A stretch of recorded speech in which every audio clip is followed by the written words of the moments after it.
వెండి దిగుమతులపై కేంద్ర ప్రభుత్వం విధించిన ఆంక్షలు దేశీయ మార్కెట్పై స్పష్టమైన ప్రభావం చూపుతున్నాయని తెలుస్తోంది. ప్రపంచంలోనే అతిపెద్ద వెండి వినియోగదారుల్లో ఒకటైన భారత్లో ప్రస్తుతం వెండి కొరత ఏర్పడిందని బులియన్ వర్గాల సమాచారం. సాధారణంగా డిమాండ్ అంతగా లేకపోయినా దిగుమతులు దాదాపు నిలిచిపోవడంతో సరఫరా తగ్గి ధరలపై ఒత్తిడి పెరిగింది.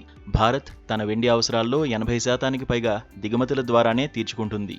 అయితే మే నెల మధ్య నుంచి వెండి దిగుమతులపై ప్రభుత్వం కఠిన ఆంక్షలు విధించింది.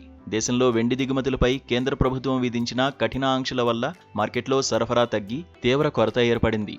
దీని ఫలితంగా దేశీయ మార్కెట్లో వెండి ప్రీమియం 6 నెలల గరిష్ట స్థాయికి చేరింది. పండుగల సీజన్ డిమాండ్తో పాటు సోలార్ ఎనర్జీ, ఎలక్ట్రానిక్స్ మరియు ఆటోమొబైల్ పరిశ్రమల్లో వెండి వినియోగం విపరీతంగా పెరిగింది.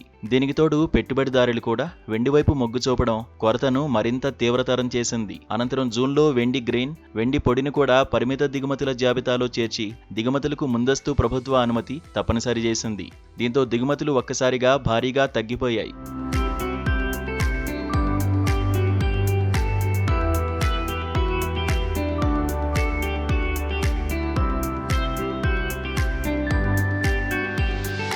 వాణిజ్య మంత్రిత్వ శాఖ గణాంకాల ప్రకారం గతేడాది మే నెలలో 534.3 మెట్రిక్ టన్నులుగా ఉన్న వెండి దిగుమతులు ఈ ఏడాది మేలో కేవలం 46.8 మెట్రిక్ టన్నులకు పడిపోయాయి. జూన్లో దిగుమతులు మరింత తగ్గినట్లు ప్రముఖ వెండి దిగుమతి సంస్థ అమ్రపాలి గ్రూప్ గుజరాత్ సీఈఓ చిరాగ్ ఠక్కర్ తెలిపారు. ప్రస్తుతం అంతర్జాతీయ ధరలతో పోలిస్తే దేశీయ మార్కెట్లో వెండి ఔన్స్కు $6.5 ప్రీమియంతో విక్రయమవుతోందని, మే నెలలో మాత్రం ఔన్స్కు $5.5 వరకు డిస్కౌంట్లో లభించిందని వ్యాపార వర్గాలు పేర్కొన్నాయి.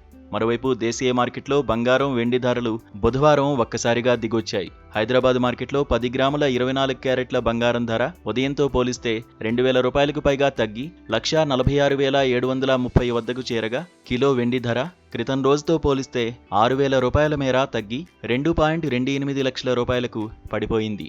అంతర్జాతీయ మార్కెట్లో ఔన్సు బంగారం ధర $4,200 నుండి $4,049కు పడిపోయింది.